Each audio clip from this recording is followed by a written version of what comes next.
여러분의 건강을 가장 가까이에서 들여다보고 여러분과 매일같이 이야기를 나누고 있는 시니어 톡투게더의 전문의 이재현입니다. 오늘은 제 진료실에서 그리고 제 삶에서 수없이 마주했던 가슴 아픈 현실 한 가지를 꼭 말씀드리고 싶어서 이렇게 마이크를 켰습니다. 제가 상담을 하다 보면요, 늘 비슷한 순간이 찾아옵니다. 분명 어제까지만 해도 잘 걷고 잘 드시고 행복하게 손주들 이야기하던 분이 어느 날 갑자기 축 처진 표정으로 들어오십니다. 선생님, 요즘은 이전 같지가 않아요. 힘이 없고, 기억도 자꾸 빠지고, 밤에 깨는 횟수도 늘고, 몸이 예전 같지가 않아요. 그런데 대부분 이렇게 덧붙이시죠. 이 정도면 그냥 노화 아닌가요? 그 말을 들을 때마다 제 마음은 조금씩 무너집니다. 왜냐하면 제가 30년 넘게 진료해오며 한 가지 사실을 너무나 똑똑히 봐왔기 때문입니다. 80세를 넘기지 못하고 건강이 무너지는 분들에게는 단 하나의 공통점이 있습니다. 그분들은 노화라고 믿었던 변화의 신호들을 그냥 흘려보냈다는 것. 단, 네 가지 아주 사소한 습관들이 건강을 조금씩 조금씩 무너뜨리고 있었다는 사실입니다. 여러분, 혹시 요즘 체력이 예전만 못하다고 느끼시나요? 나는 아직 멀었어 하시면서도 몸 깊은 곳에서 어떤 불안함이 스멀스멀 올라오진 않나요? 그 마음 너무 잘 압니다. 저 또한 환자분들에게서 같은 걱정을 수없이 들었고, 때론 제 가족에게서도, 그리고 제 자신에게서도 마주한 감정이니까요. 특히 70세 전후쯤이면 누구나 한 번쯤 이런 변화 앞에 서게 됩니다. 그런데요, 정말 놀라운 건 따로 있습니다. 제가 30년 동안 지켜본 또 한 가지. 사실 바로 건강하게 100세를 넘기신 분들은 모두 딱 네 가지만 다르게 하고 있었다는 것입니다. 약도 아닙니다. 거창한 운동도 아닙니다. 특별한 건강식품도 아니었습니다. 그저 우리가 아무렇지 않게 하고 있는 작은 습관들, 네 가지를 정확히 알고 제때 바로잡는 것. 그게 건강 수명을 결정짓는 가장 강력한 분기점이었습니다. 오늘의 주제는 이것입니다. 80세 전에 무너지는 사람들의 공통점. 이 네 가지만 바꾸면 100세까지 장수합니다. 영상 끝까지 함께 해주세요. 여러분의 작은 결심이 앞으로의 20년, 30년을 바꿀 수 있습니다. 그리고 시작하기 전에 구독과 좋아요는 무료입니다. 여러분의 클릭 한 번이 저에게는 큰 힘이 되고, 무엇보다 여러분이 앞으로 나올 중요한 건강 정보를 놓치지 않도록 도와드립니다. 그럼 이제 본격적으로 시작해 보겠습니다. 1단계. 우리가 알고 있는 상식의 오해. 나이가 들수록 많은 분들이 이런 말씀을 하십니다. 제가 뭘 잘못하고 있는 걸까요? 병원에서는 괜찮다는데 몸은 예전 같지가 않아요. 검사 결과는 정상에 가깝고 큰 병도 없는데 이상하게 매일 피로가 쌓이고 조금만 걸어도 숨이 차고 밤에는 자주 깨고 손발은 차갑고 기운은 하루 종일 떨어져 있는 느낌이 듭니다. 그럴 때마다 여러분은 더욱 성실하게 스스로를 관리하시죠. 물을 더 많이 마시고 하루 만보를 채우고 약도 빠짐없이 챙겨 드십니다. 그런데도 몸 상태는 나아지지 않고 오히려 더 무거워지는 느낌을 받는 경우가 적지 않습니다. 이 글은 바로 그 지점에서 시작됩니다. 왜 이렇게 열심히 노력하는데도 건강이 좋아지지 않는가? 그리고 우리가 평생 옳다고 믿어온 건강 상식은 왜 노년기에 들어서 갑자기 독이 되기도 하는가? 여기에 답하기 위해 오늘 다루고 싶은 핵심 주제를 먼저 말씀드리겠습니다. 노년 건강을 결정짓는 것은 얼마나 많이 하느냐가 아니라 어떻게, 언제 하느냐입니다. 즉, 양의 문제가 아니라 방식과 타이밍의 문제라는 뜻입니다. 물을 많이 마시는 것이 중요한 것이 아니라 언제 어떻게 마시는지가 중요합니다. 운동을 오래 하는 것보다 노년기에 필요한 올바른 근육을 어떻게 사용하는가가 훨씬 더 중요합니다.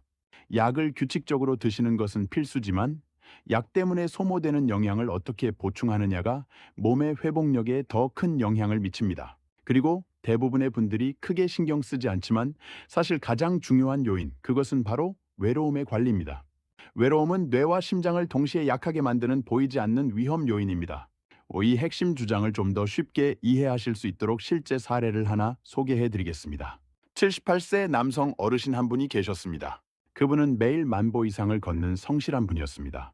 주변에서는 모두 저분은 정말 건강하시다고 말했지요. 그런데 어느 날 작은 턱에 걸려 넘어지셨고 의자에서 일어날 때마다 균형을 잃고 흔들리기 시작했습니다. 검사해보니 허벅지 근육량이 또래보다 무려 28%나 부족했습니다. 걷기는 열심히 하셨지만 노년기에 가장 중요한 대퇴근 둔근 허벅지 엉덩이 근육은 거의 사용하지 않았기 때문입니다. 또 다른 69세 여성분은 하루 7에서 8마리의 약을 성실하게 드시고 계셨습니다. 하지만 매일 밤 종아리에 쥐가 나고 잠이 들려고만 하면 다리가 당기고 아침에는 온몸이 무거웠습니다. 원인은 병이 아니라 영양 고갈이었습니다. 혈압약, 이뇨제, 당뇨약 등이 체내 마그네슘과 비타민 B를 빠르게 소모시키고 있었던 것입니다. 이분은 마그네슘과 오메가3 견과류를 꾸준히 섭취하자 불면과 쥐가 빠르게 개선됐습니다. 마지막 사례는 81세 여성 어르신입니다. 이분은 병도 없고 검사도 모두 정상이었습니다. 그런데 몸이 너무 무겁다, 기운이 없다고 호소하셨습니다. 가장 큰 문제는 질병이 아니라 고립이었습니다. 하루 동안 누구와도 대화를 하지 않는 날이 반복되면서 뇌에 염증이 올라가고 스트레스 호르몬이 높아지면서 몸 전체가 기능을 잃고 있었던 것입니다. 하루 10분씩 사람과 통화하도록 권해드렸고 3개월 후 혈압은 안정되고 표정도 환해졌습니다. 이 세 가지 사례는 서로 다른 문제처럼 보이지만 결론은 같습니다. 노년기에 건강이 나빠지는 이유는 노력을 하지 않아서가 아니라 방향이 조금 어긋났기 때문입니다. 즉, 잘못된 방식으로 지나치게 열심히 해오신 것입니다. 문제는 여러분이 아니라 방법입니다. 그렇다면 어떻게 이 문제를 해결하실 수 있을까요? 방법은 생각보다 매우 단순합니다. 첫째, 물은 많이 마시는 것이 아니라 적은 양을 여러 번 나누어 드셔야 합니다. 아침, 점심, 오후, 저녁에 소량씩 마시면 신장과 심장에 부담을 주지 않고 수분을 유지할 수 있습니다. 둘째, 운동은 오래 걷는 것보다 근력과 균형을 깨우는 짧은 동작이 더 효과적입니다. 의자에서 일어나기 10회, 까치발 들기 10회, 한 발로 서기 10초 등은 낙상 위험을 획기적으로 낮춰줍니다. 셋째, 약을 드신다면 반드시 영양 보충을 함께 고려해야 합니다. 마그네슘, 비타민 B군, 오메가3 견과류는 약으로 인해 소모되는 영양을 채워주는 데 큰 도움이 됩니다. 넷째, 외로움은 스스로 해결하기 어려운 만큼 의도적으로 하루 10분의 대화 습관을 만들어야 합니다. 전화든 대면이든 대화 자체가 치료가 됩니다. 마지막으로 글을 마무리하며 다시 강조드리고 싶은 말이 있습니다. 노년 건강은 얼마나 많이 하느냐보다 어떤 방식으로, 언제 하느냐에 달려 있습니다. 지금까지 하셨던 노력이 잘못된 것이 아니라 이제는 몸의 변화에 맞춰 조정할 시기가 온 것입니다. 오늘부터 단 한 가지라도 실천해 보세요. 물 반 컵을 아침에 천천히 마시거나 의자에서 5번만 일어나거나 오늘 단 한 사람에게 전화하시는 것만으로도 시작할 수 있습니다. 그 작은 행동이 여러분의 내일을 바꾸게 됩니다. 2단계.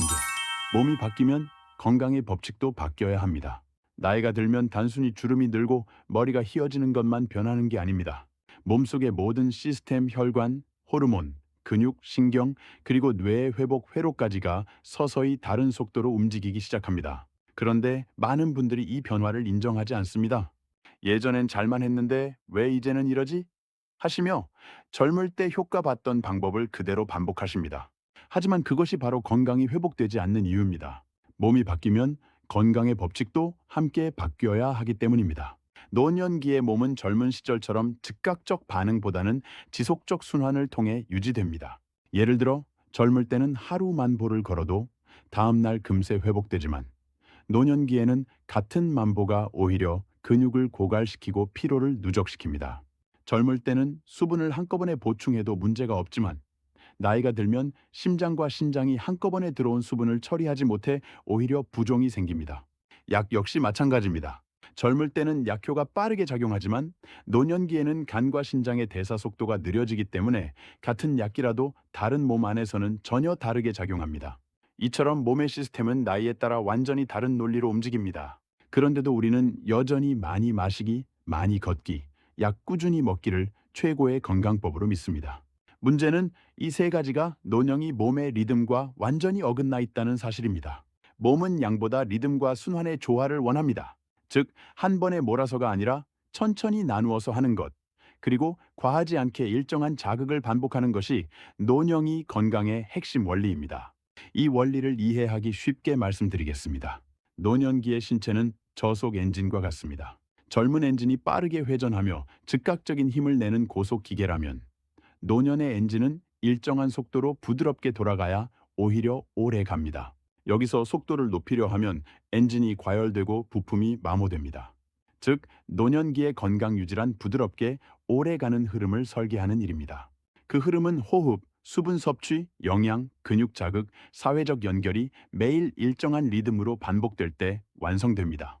제가 진료 중에 자주 만나는 한 76세 여성분이 있습니다. 이분은 매우 부지런하셨습니다.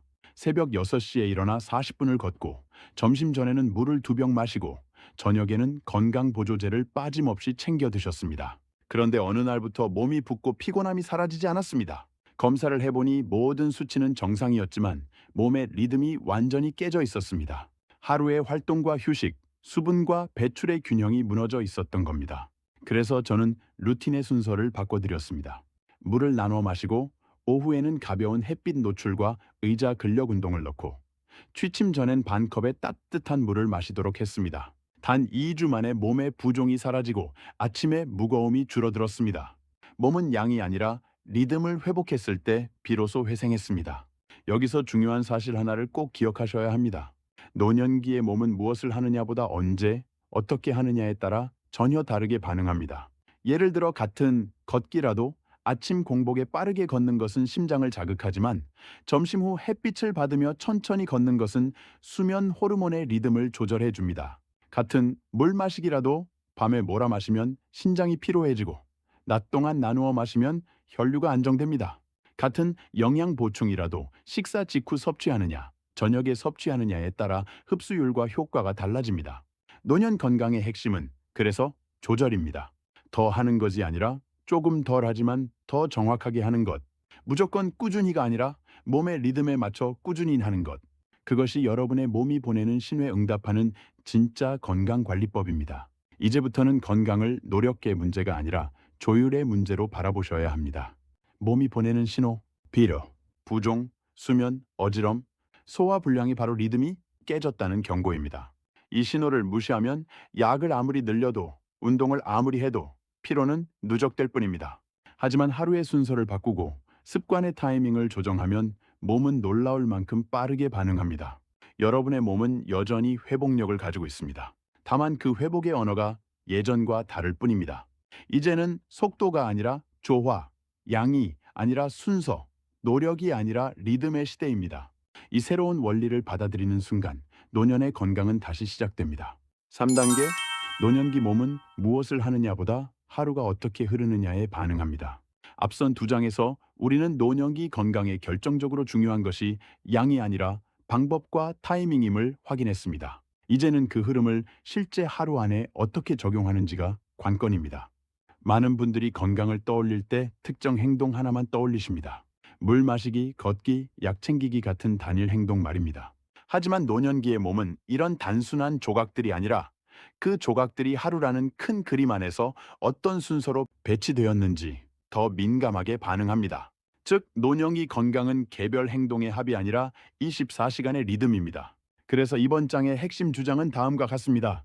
노년기 몸은 하루의 흐름을 기준으로 회복과 악화를 반복하며 작은 행동이라도 올바른 시간에 실행될 때 가장 큰 효과를 냅니다. 다시 말해, 올바른 습관을 가지고 있더라도 그 습관의 위치가 잘못 배치되어 있으면 효율은 절반 이하로 떨어지고 반대로 단순한 행동 하나라도 시간대가 맞으면 그 효과는 두세 배 이상 커질 수 있습니다. 이는 실제 환자분들을 오랫동안 추적 관찰하며 발견한 매우 일관된 패턴이었습니다. 여기에서 구체적인 사례를 한 가지 소개해 드리겠습니다. 75세 여성분 한 분은 하루 종일 피곤해서 아무것도 하기 싫다고 호소하셨습니다. 아침에는 머리가 멍하고 점심 이후에는 졸음이 밀려오고 저녁에는 몸이 무겁고 소화가 되지 않는 전형적인 에너지 저하 패턴이었습니다. 그런데 이분의 생활 습관을 살펴보니 문제는 행동 자체가 아니라 행동의 순서였습니다. 아침에 차가운 물을 급하게 마시고 바로 외출하여 빠르게 걷고 점심엔 과식을 하고 오후에는 거의 움직이지 않았습니다. 저녁 늦게 배가 고파 간식을 드시고 자기 전에는 물을 많이 마셨습니다. 이게 왜 문제일까요? 노년기의 몸은 순서가 어긋난 하루를 견디는 데 취약합니다. 아침에는 천이 가장 낮기 때문에 갑자기 차가운 물을 마시면 심장이 과도하게 자극됩니다. 아침 공복의 빠른 걸음은 혈압 변동을 일으키고 오후에 움직임이 없으면 혈당이 불안정해집니다. 저녁 늦은 식사와 늦은 수분 섭취는 수면 리듬을 깨뜨립니다. 이분에게 24시간 루틴을 재배치해 드렸습니다. 그 결과 일주일 만에 아침에 멍한 느낌이 줄었고 오후 에너지가 살아났으며 밤에 깨는 횟수가 절반 이하로 줄었습니다. 다시 강조하자면 이분이 무언가를 더 많이 해서 좋아진 것이 아닙니다. 하루의 순서를 바로잡았을 뿐입니다. 또 다른 환자분의 사례도 매우 흥미롭습니다. 82세 남성분은 혈압약을 규칙적으로 드시고 매일 40분씩 걷는 생활을 10년 넘게 유지해 오셨습니다. 그런데 어느 순간부터 혈압이 들쭉날쭉하고 아침 어지러움과 저녁 피로감이 늘어나기 시작했습니다. 많은 분들이 나이가 들어서 그런가 보다라고 생각하시겠지만 원인은 생활 루틴이었습니다. 이분은 아침 아무것도 먹지 않은 상태에서 약과 물을 한꺼번에 섭취하고 바로 운동을 나가셨습니다. 공복 상태에서 혈압약을 복용하면 갑작스럽게 혈압이 떨어질 수 있고 그 상태에서 운동을 하면 어지러움과 피로감이 도미노처럼 이어집니다. 저는 약 복용 시간을 아침 식사 직후로 바꾸고 운동은 오전 중 천천히 걷기로 조정해 드렸습니다. 이 단순한 변화만으로 혈압 변동 폭이 줄어들었고 오후 피로가 크게 낮아졌습니다. 여기서 알 수 있는 점은 명확합니다. 노년기의 몸은 잘못된 루틴을 나이 탓으로 돌리지 않는다. 몸은 순서가 틀릴 때 신호를 통해 알려준다. 그렇다면 여러분은 어떻게 하루의 흐름을 바로잡을 수 있을까요? 이제 그 원칙과 방법을 안내 드리겠습니다. 첫째, 아침은 몸을 깨우는 시간이지 몸을 자극하는 시간이 아닙니다. 따뜻한 물 한 컵과 의자에서 일어나기 10회는 부드럽게 혈류를 깨워주는 가장 안전한 방법입니다. 아침에 갑자기 차가운 물을 들이키거나 무리하게 걷는 것은 노년기에는 부담이 됩니다. 둘째, 점심은 영양을 채우는 시간입니다. 등푸른 생선 한 조각, 견과류 한 줌은 혈관과 뇌를 안정시키는 데 필요한 영양을 하루 중 가장 흡수가 잘 되는 시간대에 공급해 줍니다. 셋째, 오후는 균형과 활동의 시간입니다. 햇빛을 10분만 쬐어도 기분이 안정되고 밤의 수면 리듬이 잡히며 까치발이나 한발 서기 같은 동작은 낙상을 예방하는 핵심 훈련이 됩니다. 넷째, 저녁은 몸을 쉬게 하는 시간입니다. 바나나 한 개는 수면 호르몬을 도와주고 저녁 늦은 시간에 과한 수분 섭취는 피하시는 것이 좋습니다. 다섯째, 잠들기 전 1시간은 회복을 위한 마지막 골든 타임입니다. 따뜻한 물 반 컵과 오늘 잘한 3가지를 떠올리는 습관은 뇌와 심장에 동시에 안정 신호를 보내줍니다. 이 24시간 루틴이 특별해 보일 수도 있지만 사실 그 본질은 단순합니다. 노년기 건강은 특별한 행동이 아니라 질서 있는 하루의 흐름이 만들어냅니다. 몸은 하루의 리듬이 안정될 때 피로를 줄이고 수면을 회복하고 혈압, 당면역 기능을 자연스럽게 조절합니다. 이 장을 마무리하며 다시 한번 강조드리고 싶습니다. 노년기의 몸은 더 이상 스스로 회복하는 힘만으로 유지되지 않습니다. 하지만 좋은 소식도 있습니다. 몸은 좋은 리듬을 만나면 언제든 다시 회복을 시작합니다. 24시간의 흐름을 다듬는 것, 그것이 바로 노년 건강을 되살리는 가장 실전적이고 가장 강력한 방법입니다. 4단계 노년 건강은 많이 하는 사람이 아니라 올바른 흐름을 아는 사람이 지킵니다. 이 글의 핵심은 처음부터 일관되게 하나였습니다. 노년 건강을 움직이는 힘은 얼마나 많이 하느냐가 아니라 어떻게, 언제, 어떤 순서로 하느냐에 달려 있습니다. 즉, 건강의 문제는 노력의 부족이 아니라 방향의 오류였습니다. 이 사실을 이해하는 순간 우리는 건강을 완전히 새로운 눈으로 바라볼 수 있게 됩니다. 1장에서는 물 걷기, 약, 외로움 등 우리가 평생 상식처럼 믿고 살아온 4가지가 노년기에는 오히려 위험해지는 이유를 살펴보았습니다.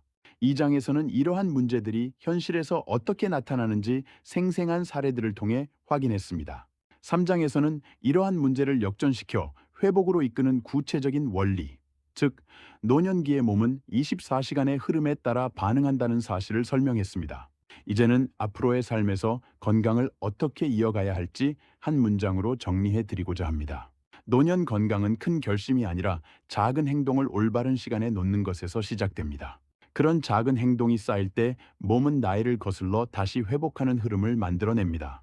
특히 강조드리고 싶은 메시지는 다음과 같습니다. 몸은 아직 회복할 수 있는 능력이 충분합니다. 다만 그 회복을 위해 필요한 방식이 달라졌을 뿐입니다. 무리한 과부하보다 작지만 정확한 자극을 지속적으로 줄 때 몸은 훨씬 안정적으로 좋아집니다. 외로움은 치료 없이 두면 기능을 심하게 떨어뜨립니다.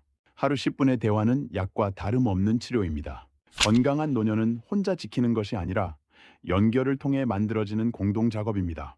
이 글의 핵심을 다시 한번 정리하자면 노년 건강을 결정짓는 것은 양이 아니라 리듬이며 행동의 개수가 아니라 하루 전체의 질서입니다. 여러분은 이미 성실하게 살아오셨습니다. 이제 그 성실함을 몸에 맞는 방향으로 다시 조정해 주기만 하면 됩니다. 그리고 마지막으로 저는 여러분께 작은 제안을 드리고 싶습니다. 오늘 단 하나의 행동만 실천해 보십시오. 물 반 컵을 아침에 천천히 마시거나 의자에서 5번 일어나거나 지금 떠오르는 한 분에게 10분만 전화하셔도 됩니다. 그 작은 변화가 앞으로의 5년, 10년을 바꿀 수 있습니다. 이제 여러분의 이야기를 들려주실 차례입니다. 아래 댓글에 이번 남은 해에 실천해보고 싶은 단 한 가지 습관을 적어주세요. 여러분이 남겨주시는 한 줄 한 줄은 다른 누군가에게 용기와 동기가 되고 이 공간을 함께 건강을 지켜가는 공동체로 성장시키는 힘이 됩니다. 여러분의 내일이 오늘보다 더 가볍고 더 따뜻하고 더 안전하기를 진심으로 응원합니다. 저도 계속 여러분 곁에서 함께하겠습니다. 감사합니다.